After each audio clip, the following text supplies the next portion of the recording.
सर्वं शिवमयम शिवनंता शिवकृपानंता। রাহু কেতুর আলোচনা আমাদের চলছে, কারণ 23শে সেপ্টেম্বর একটা অত্যন্ত গুরুত্বপূর্ণ সঞ্চার আসছে বৃষ এবং বৃশ্চিক রাশিতে। সেই সঞ্চারকে যাতে আমরা আমাদের জীবনে সঠিকভাবে নিয়ন্ত্রণ করতে পারি, আমাদের জীবনকে রাহুকেতু যাতে ছিন্ন ভিন্ন না করে, সেই জন্য রাহুকেতুর স্তরকে অতিক্রম করে আমরা আরও গভীরে, আরও উচ্চতায় প্রবেশ করব। আজকে আমরা দশ মহাবিদ্যার দেবী ছিন্নমস্তাকে নিয়ে আলোচনা করব। এই দশ মহাবিদ্যা হচ্ছে গ্রেট উইজডম। আদি পরাশক্তির যে 10টা রূপ, সেই 10টা রূপের মধ্যে একটা রূপ হচ্ছে ছিন্নমস্তা, এবং এই ছিন্নমস্তা হচ্ছে দ্য পাওয়ার বিহাইন্ড রাহু। রাহুকে যদি বুঝতে হয়, রাহুকে যদি নিয়ন্ত্রণ করতে হয়, রাহুর যে আমাদের জীবনে প্রভাব সেটাকে যদি কন্ট্রোলে রাখতে হয়, তাহলে একটু ছিন্নমস্তাকে আমাদের জানতে বুঝতে হবে। তো ছিন্নমস্তা দেবীর যে চেহারা, যে রূপটা, আইকনোগ্রাফিতে মূর্তিশিল্পে যে ফিগারটা আমরা দেখি, সেটা কিন্তু ভয়ঙ্কর, ভয়াবহ এবং উদ্ভট। It is a macabre, terrifying, bizarre representation. সেখানে আমাদের মনের কাছে, আমাদের বোধের কাছে সেটা একটা অত্যন্ত উগ্র, রিপালসিভ, একেবারেই অ্যাকসেপ্টেবল নয়। তার কারণ কি, সে কারণে আমরা প্রবেশ করব। এই যে ছিন্নমস্তা, ছিন্নমস্তার রূপটা কি না, উলঙ্গ বস্ত্রবিহীন নগ্ন দেবী। তিনি দাঁড়িয়ে আছেন কাম আর রতির উপরে, নিজের শিরচ্ছেদ করেছেন। শিরচ্ছেদ করার পর গলা দিয়ে, ফিনকি দিয়ে রক্ত বেরোচ্ছে 3টে স্রোতে। ওনার সঙ্গে 2জন ফিমেল অ্যাটেন্ডেন্ট সঙ্গী আছে। এই যে রক্তের প্রবাহ গলা দিয়ে বেরোচ্ছে, ডান দিক আর বাঁ দিক দুটো প্রবাহ, দুটো স্রোত এই দুটো সঙ্গীর মুখে গিয়ে প্রবেশ করছে। আর মধ্যবর্তী সেন্ট্রাল যে স্ট্রিমটা, ব্লাড স্ট্রিমটা, সেটা উনি হাতে করে যে ওনার ছিন্নমস্তাকে ধরে আছেন, যে মস্তককে উনি ছিন্ন করেছেন, সেই মস্তককে উনি ধরে আছেন হাতে করে। সেই মস্তককে মধ্যে ওই মাঝখানের রক্তের যে স্রোতটা, সেটা গিয়ে প্রবেশ করছে। এটা অত্যন্ত একটা ভয়াবহ, টেরিফাইং একটা চিত্র, কিন্তু এটা অত্যন্ত শক্তিশালী, ভাবপূর্ণ এবং জাগ্রত একটা মূর্তি। তো এই ছিন্নমস্তা, প্রথম কথা হচ্ছে এই যে মাথাটা আলাদা হয়ে গেল। রাহুকেতুর ক্ষেত্রে দেখুন, আমরা জানি রাহুকেতুকে আমরা দানব বা অসুর বলে জানি, যার ধর আর মাথা আলাদা করে দিয়েছিলেন স্বয়ং বিষ্ণু সুদর্শন চক্র দিয়ে। এই ধর আর মাথা আলাদা হওয়াটা ইজ ভেরি ইম্পর্ট্যান্ট। এর তাৎপর্যটা, separation of head and mind, এর তাৎপর্য, সিগনিফিকেন্সটা ইজ ভেরি ইম্পর্ট্যান্ট।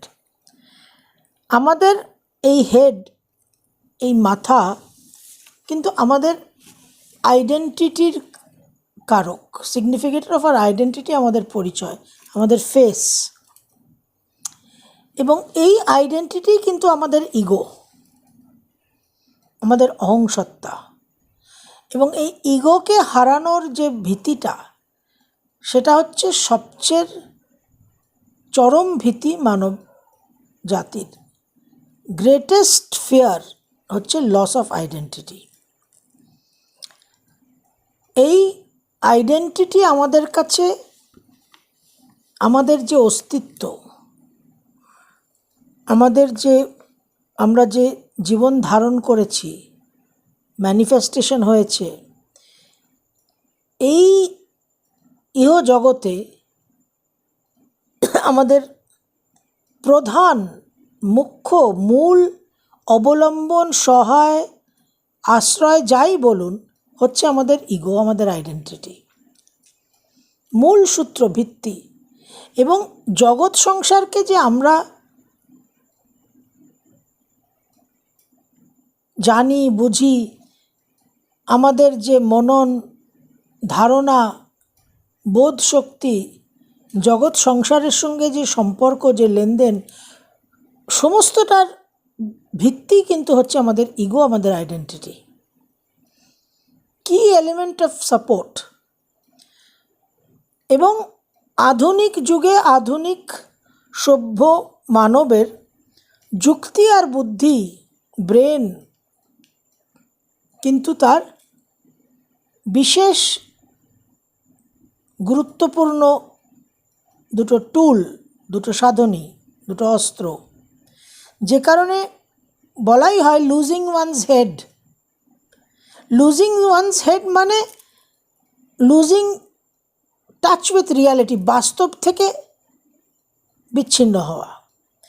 যে বিষয়টা কিন্তু রাহুর ক্ষেত্রে একেবারে 100% প্রযোজ্য। রাহু আমাদের প্র্যাকটিক্যাল বাস্তব জীবনে এতটাই বিভ্রান্ত করে যে আমরা বাস্তবটা বুঝতে পারি না। রাহুর প্ররোচনায়, রাহুর প্রলোভনে আমরা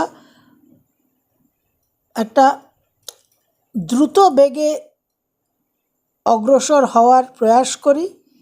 মরীচিকা, রাহু মরীচিকা দেখায়, সেই মরীচিকাকে সত্য বলে আমরা অনুসরণ করি, ওই সোনার হরিণ চাই, এবং বাস্তব থেকে আমরা বিচ্যুত হয়ে যাই।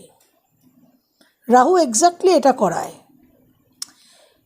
কিন্তু সেটা অনেক আমাদের জাগতিক লেভেলে।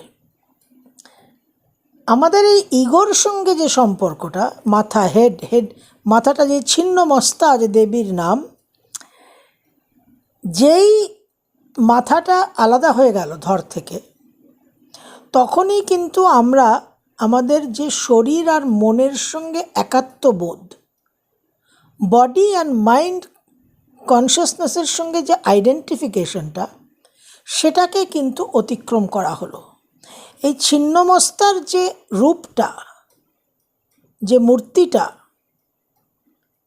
সেখান থেকে এই অর্থটাই নিরূপণ হয় যে বডি অ্যান্ড মাইন্ড কনসিয়াসনেস, যতক্ষণ আমরা শরীর মন সর্বস্ব অস্তিত্বে আছি, ততক্ষণ কিন্তু আমাদের মুক্তি নেই। আমরা এই শরীর মনের যে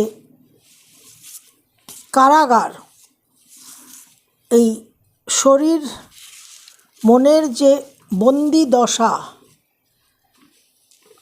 এই কয়েদ, এখানে কিন্তু আমরা আবদ্ধ আছি। আমাদের এই কারাবাসে দুঃখ, জ্বালা, যন্ত্রণা ভোগ করতেই হবে।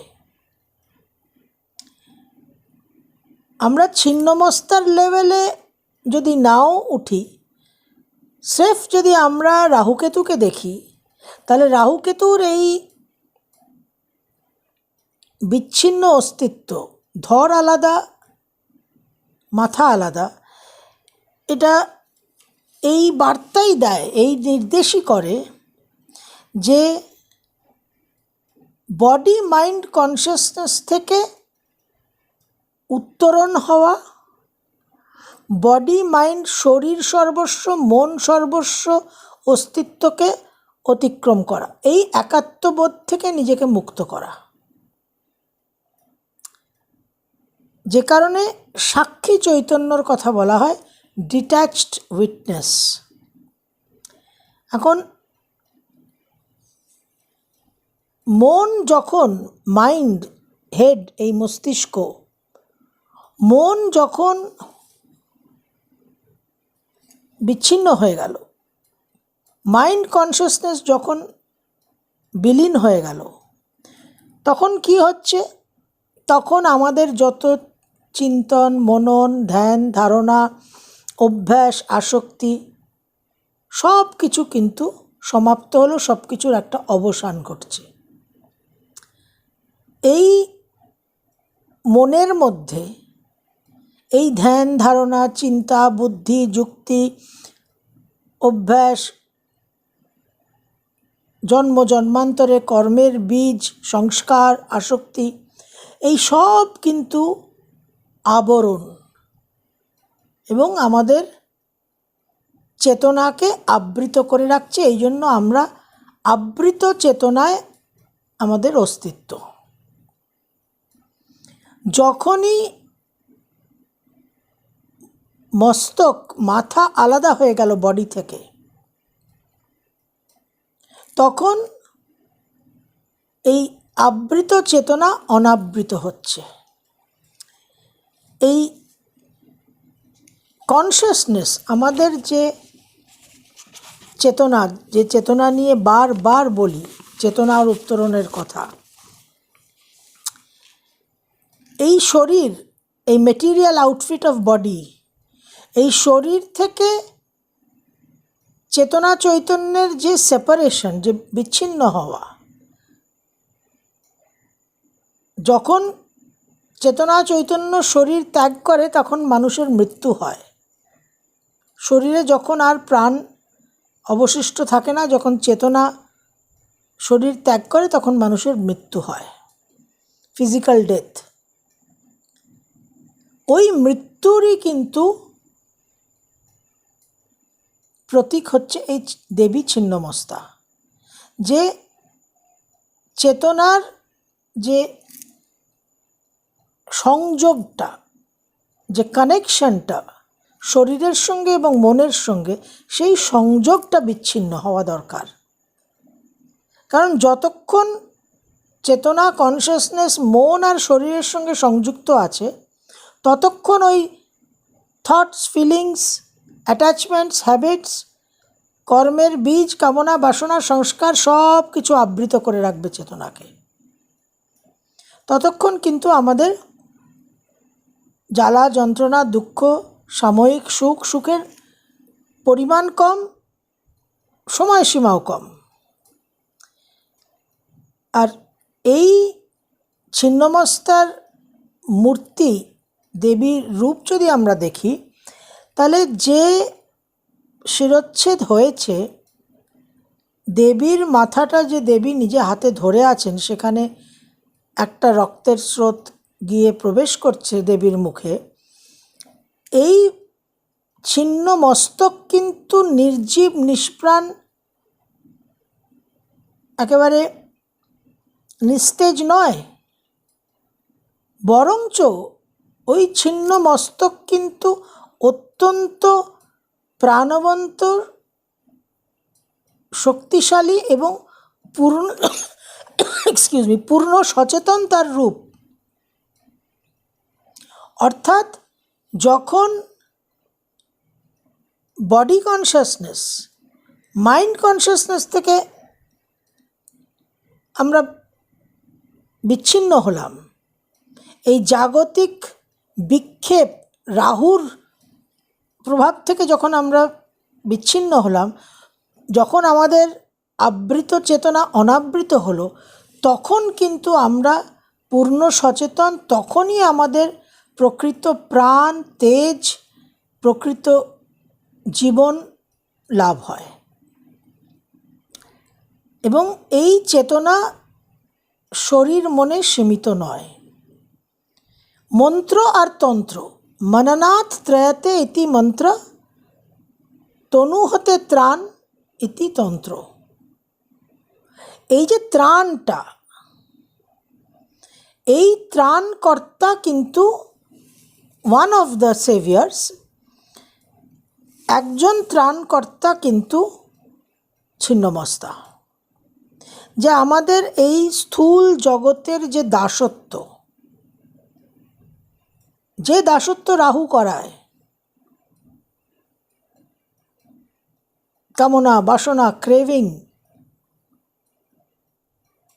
ওই সোনার হরিণ চাই তোরা যে যা বলিস ভাই, ওই প্ররোচনা, ওই প্রলোভন, ওই র্যাট রেস, ওই দৌড়, এই স্থূল জগতের গ্রোস ম্যাটারের যে স্লেভারি, যে দাসত্ব, সেই দাসত্ব থেকে যে ত্রাণ প্রাপ্তি, সেটা ছিন্নমস্তার, দেবী ছিন্নমস্তার কৃপায় কিন্তু সম্ভব।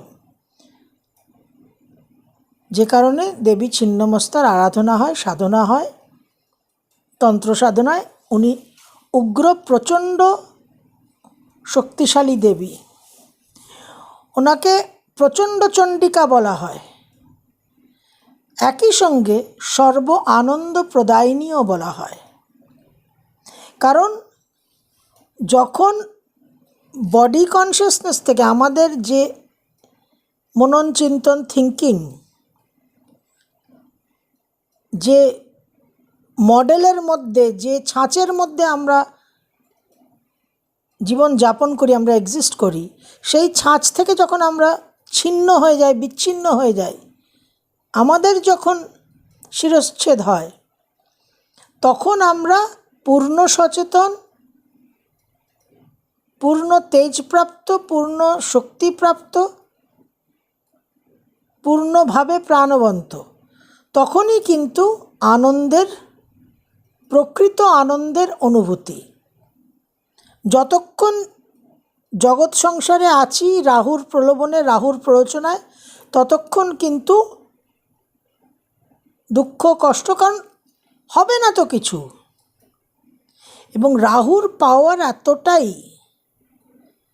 দেখুন রাহুকে আমরা সাধারণভাবে যখন জন্মছক বিচার করি তখন আমরা রাহুকে চিটিংবাজ বলি। রাহুকে আমরা বলি যে আমাদের জীবনে যত ফাঁদে পড়া, যত আমাদের জীবনে ছলনা হয়, কপট অসাধু মানুষের সঙ্গ হয়, সেগুলো আমরা সব রাহু থেকে দেখি। লার্জার পিকচারে এই টোটাল এক্সিস্টেন্সের মধ্যে রাহু সমানে আমাদের মনকে, north node of the moon, north node মানে ঊর্ধ্বমুখী, মানে জীবনে এগোনো, অগ্রসর হওয়া। রাহু সবসময় দেখাচ্ছে ওই আরেকটু চলো হয়ে যাবে, আরেকটু চলো হয়ে যাবে, কিন্তু কোনো দিনই হয় না। বা যেটা হয় সেটা সাময়িক, ক্ষণিকের। কারণ এটা ক্ষণিকের পরিবর্তনশীল জগৎ, জায়তে গচ্ছতে ইতি জগৎ। কিন্তু মনও এরকম এক পিস যন্ত্র, যে মনও কিন্তু রাহুর এই ভেলকিবাজি ক্রমাগত দেখছে, কিন্তু হাঁ করে সেটাকে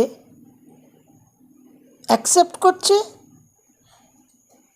যেটাকে হাঁ করে অ্যাকসেপ্ট করছে সেটা চোখের সামনে বারংবার ব্যর্থ হতে দেখছে, তবুও মনের শিক্ষা হয় না। মন এমনই এক পিস জিনিস। এই যে আমরা পিসি সরকারের ম্যাজিক দেখি, ইন্দ্রজাল ইজ রাহু, হল ভর্তি লোক মহাজ্যোতি সদনে, আমরা হাততালি দিচ্ছি, আমরা জানি যে এটা ম্যাজিক, এটা ইন্দ্রজাল, এটা ভেলকি, এটা একটা ট্রিক, এটা একটা কলা, এটা একটা আর্ট। বাস্তবে যেটা উনি দেখাচ্ছেন সেটা হচ্ছে না, কোনো না কোনো কায়দার মাধ্যমে এটা সম্পন্ন হচ্ছে, তবুও আমরা মোহিত হয়ে দেখি। ঠিক সেইভাবে আমাদের জীবনে বারবার বারবার একই ঘটনার পুনরাবৃত্তি হয়। 5বার 6বার বিয়ে করে নিচ্ছে মানুষ, প্রত্যেকটা বিয়ে ফেল। একবার স্পাউস মরে গেল, একবার ডিভোর্স হয়ে গেল, একবার এমনি সেপারেশন হয়ে গেল, কত রকম কি। একটা জীবনের ক্ষেত্র কিছুতেই ফলপ্রদ হচ্ছে না, কিন্তু আমাদের শিক্ষা হয় না, কারণ রাহুর প্রভাবটা এত স্ট্রং।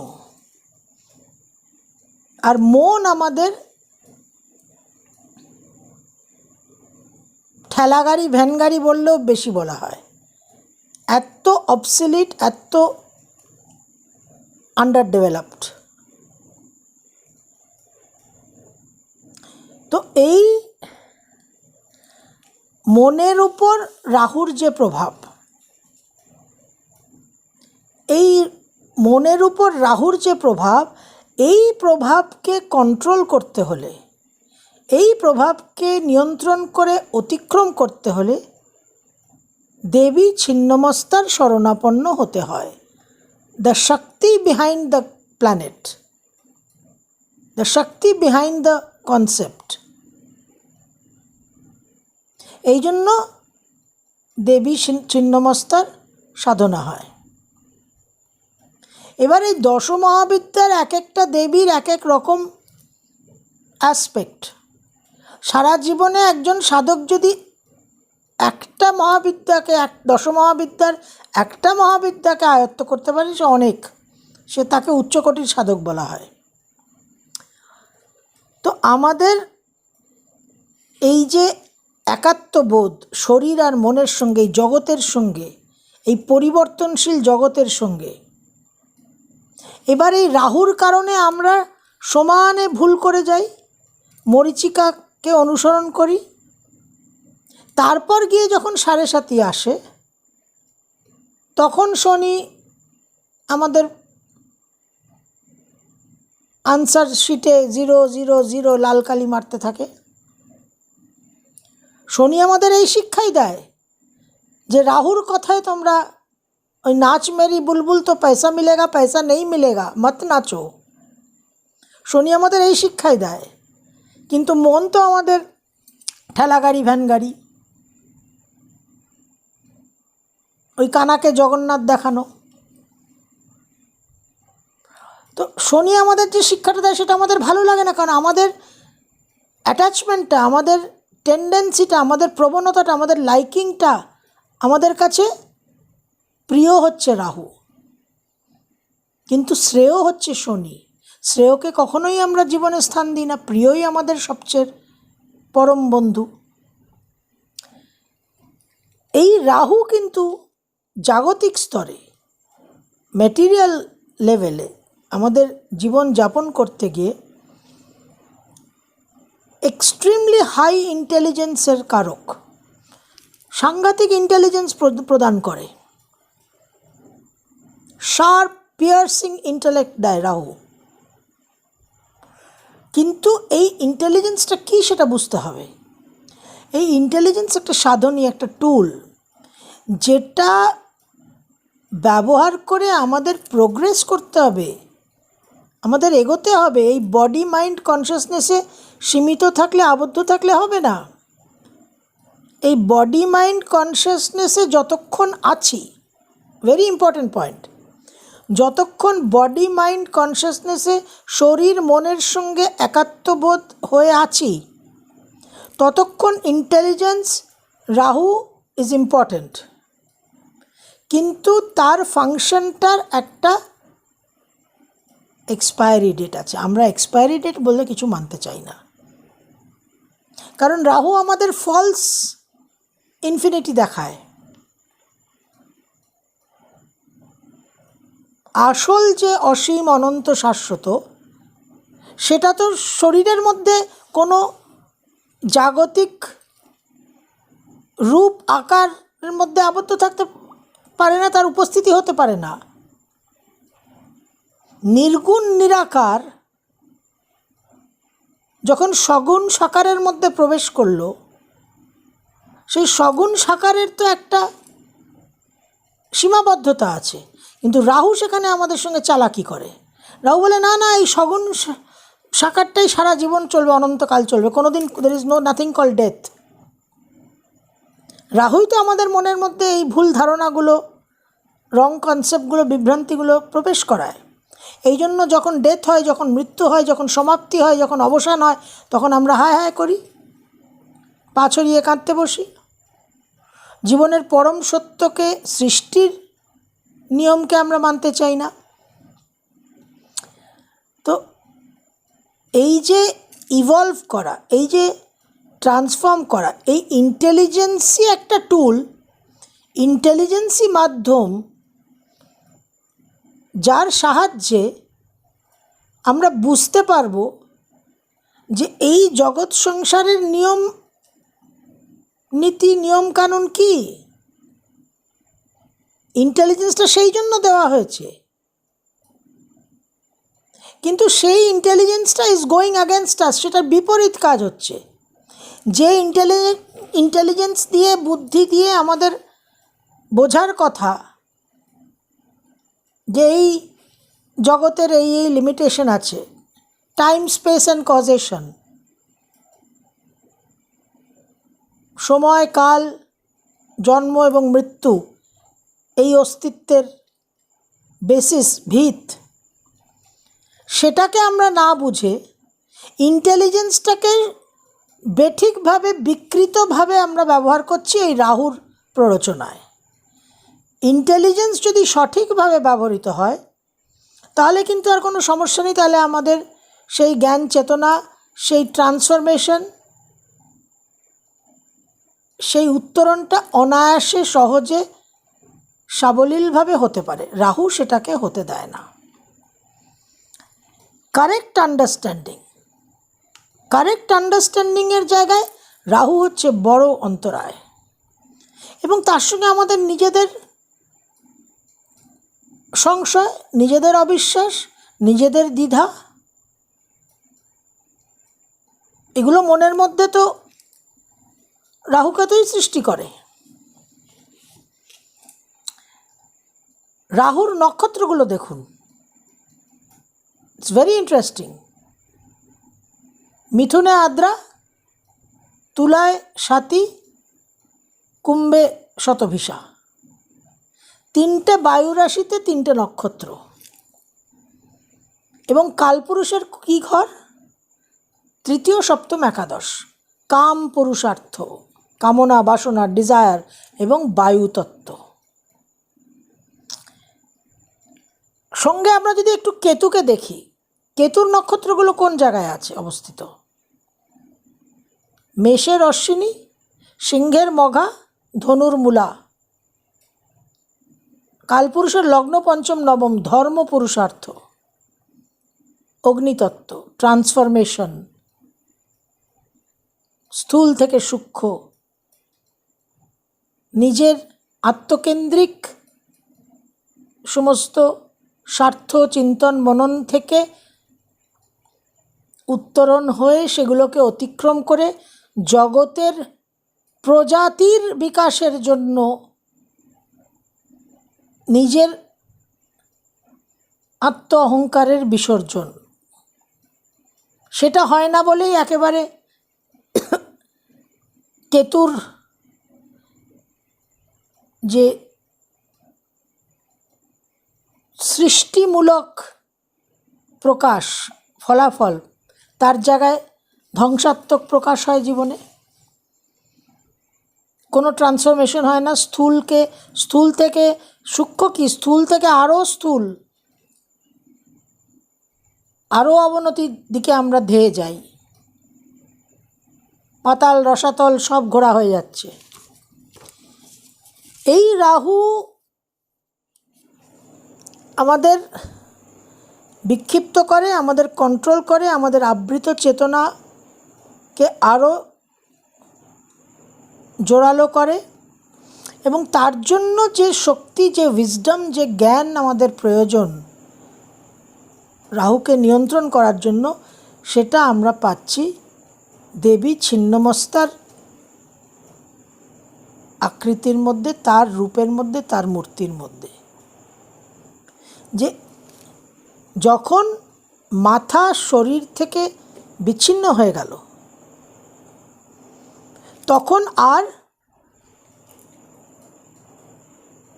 আবৃত চেতনা নেই, মাথার ফাংশনটা সমাপ্ত হলো, আর কমন হিউম্যান ইন্টেলিজেন্স কাজ করছে না। তখন কিন্তু কসমিক পাওয়ারের আবির্ভাব হচ্ছে। তখন মাইন্ড ইজ গন। তখন ওই কুণ্ডলিনী শক্তি, মা কুণ্ডলিনী জাগ্রত হয়ে ওই যে তিনটে রক্তের ধারা, ওই তিনটে রক্তের ধারা ইরা পিঙ্গলা নারী ছাড়া আর কিছুই নয়। এবং মা কুণ্ডলিনীর জাগরণ আর জীবনের র্যাডিক্যাল ট্রান্সফরমেশন, আমূল পরিবর্তন, প্যারাডাইম শিফট। এই দ্বৈত মনন চিন্তন থেকে অদ্বৈতে প্রবেশ, যে বিষয়টা লোয়ার লেভেলে, নিম্ন স্তরে রাহু আমাদের জীবনে র্যাডিক্যাল ট্রান্সফরমেশন আনে। ঝড়, বায়ু, আমফান আনে। তো এই র্যাডিক্যাল ট্রান্সফরমেশনটা তো অবশ্যই আমাদের যে কন্ডিশনড মাইন্ড, এই জায়গাটা বুঝতে হবে। আমাদের মনের মধ্যে কামনা, বাসনা, সংস্কার, অভ্যাস, অ্যাটাচমেন্ট, হ্যাবিটস, এই কন্ডিশন মাইন্ড আমাদের কিছুতেই সেটাকে অ্যাকসেপ্ট করতে চায় না। আমাদের মনের যে অভ্যাস, মন যেভাবে প্রোগ্রামড, তার বাইরে কিছু হলেই মন সেটাকে প্রতিহত করে, সেটাকে প্রত্যাখ্যান করে, সেটাকে অ্যাকসেপ্ট করবে না। এটা ন্যাচারাল রিয়াকশন। ওই কন্ডিশনিংটা কোত্থেকে তৈরি হয় মনের? ওই কন্ডিশনিংটা তৈরি হচ্ছে কিন্তু জন্ম জন্মান্তরের কর্মের, বাসনার, কামনার বীজের কারণে, সংস্কারের কারণে। এই কন্ডিশনিংটা, এই যে মন যেভাবে সেট হয়ে আছে, প্রোগ্রামড হয়ে আছে, ওই জেনেটিক বংশানুক্রমে, পুরুষানুক্রমে যে প্যাটার্নগুলো, সেইগুলোকে অতিক্রম করা সবচেয়ে কঠিন। সেই জন্য মন সেখানে ভীষণ রেজিস্ট্যান্স প্রদান করে, সাংঘাতিক। কোনোভাবেই মন সেখানে সহজে তার জায়গাকে সে ছাড়বে না। এটা নিয়ম। এই জন্যই আমাদের মুক্তি নেই, এই জন্যই পুনরপি জনমম পুনরপি মরণম পুনরপি জননী জঠরে শয়নম। এখন এই করোনার আবহে যে আমরা একটা বিচিত্র বন্দি জীবন যাপন করছি, এটা যদি না হতো তাহলে আপনাদের বলতাম যে ঝাড়খণ্ডে রাজরাপ্পায় ছিন্নমস্তার মন্দির আছে, কলকাতাতেও বরানগরে আছে, হাওড়ায় আছে, হিমাচল প্রদেশে আছে, এইসব বিভিন্ন জায়গায় ছিন্নমস্তার মন্দির আছে, বা যেখানে যেখানে দশমহাবিদ্যার মন্দির আছে, সেগুলো কন্টাইয়ে আছে, সেই সব জায়গায় যদি একটু দর্শন করা যেত। তবে রাহুকেতুর এই সঞ্চার দীর্ঘদিন, 1.5 বছরের, আশা করি তার মধ্যে কিছুটা উইন্ডো আমরা পাব। আপনারা যারা রাহুকেতুর দশার মধ্যে দিয়ে যাচ্ছেন, তার সঙ্গে মেষ, বৃষ, তুলা এবং বৃশ্চিক রাশি লগ্নের যাই কম্বিনেশন হোক, আপনারা পারলে যখন এই করোনার প্রভাবটা একটু শিথিল হবে, আশা করি 2021-এর শুরু হওয়ার পর ধীরে ধীরে কিছুটা আমরা রিল্যাক্সেশন পাব, তখন কিন্তু একটা দর্শন বা কোনোভাবে এই সমস্ত মন্দিরের অনেক অনলাইন সার্ভিসেস থাকে, একটা সহায়তা নেবেন এবং সেখান থেকে সেখানে কিছু পুজো, কিছু ক্রিয়া করিয়ে নিলে কিন্তু আপনারা ডাইরেক্টলি মন্দিরে, কোনো ব্রোকার, দালাল, এজেন্ট, তান্ত্রিকের মাধ্যমে যাবেন না। অন্তত একটা দর্শন, সেইটুকু করতে পারলেও কিন্তু সেই এনার্জিটাকে অ্যাবজর্ব করা যায়, সেই এনার্জি ফিল্ডের সঙ্গে কানেক্টেড হওয়া যায়।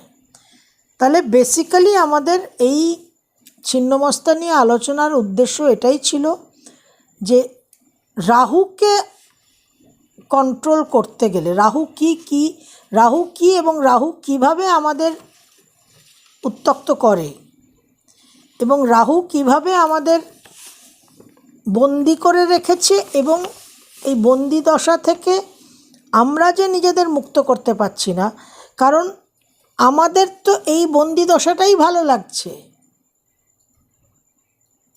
কেউ যদি পচা বিষাক্ত ক্ষতিকর খাদ্য গ্রহণ করে এবং সেটাকেই তার অমৃত বলে মনে হয়, তাহলে তো আপনি তাকে কিছু করতে পারবেন না।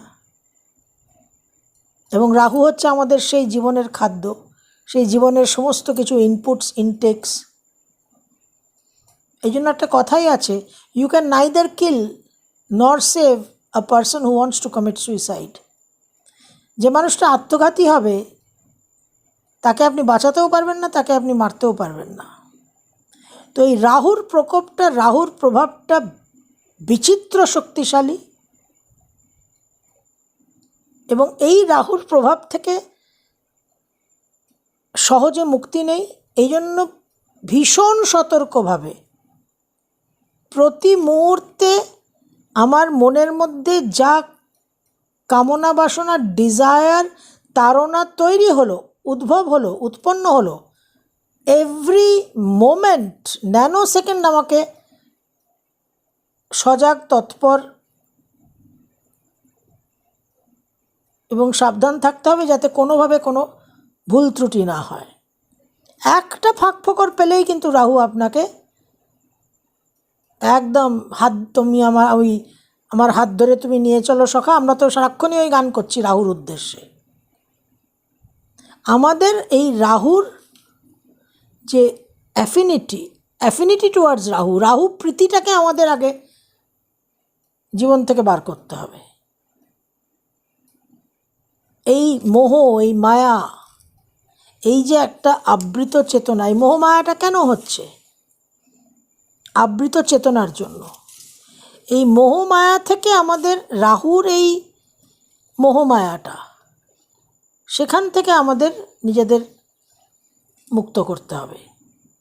আর এই ছিন্নমস্তা দেবীর আরেকটা যেটা বিশেষ লক্ষণীয় দিক এই মূর্তির মধ্যে, আকৃতির মধ্যে, সেটা হচ্ছে নগ্ন বিবস্ত্র মূর্তি। এই নগ্ন বিবস্ত্র মূর্তি মানে মন নির্ভার হলো, মনের মধ্যে আর কোনো চিন্তা, কামনা, বাসনা, ক্রেভিং, ডিজায়ার থাকলো না, কোনো ভার নেই, কোনো বোঝা নেই। এবং ওই ইনফাইনাইট, ওই অনন্ত শাশ্বতর সঙ্গে সংযুক্ত হলো। যে ইনফাইনাইট, যে অনন্ত শাশ্বতকে কোনো আবরণ, কোনো আচ্ছাদন দিয়ে আবৃত করা যাবে না, আচ্ছাদিত করা যাবে না।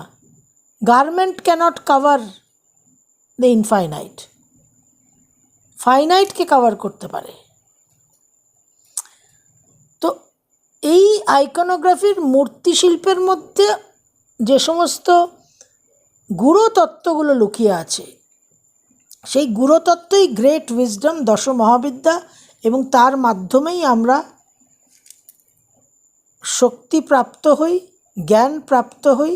যে শক্তি, যে জ্ঞান দিয়ে আমরা আগামী দিন 23শে সেপ্টেম্বর থেকে এই রাহুকেতুর সঞ্চারে নিজেদের রক্ষা করতে পারবো, নিজেদের ধ্বংস থেকে, বিক্ষেপ থেকে, বিভ্রান্তি থেকে বাঁচাতে পারবো, এবং সঠিকভাবে নিজেদের জীবনে পথ চলা চলতে পারবো। সর্বম শিবময়ম শিবানন্তা শিবকৃপানন্তা।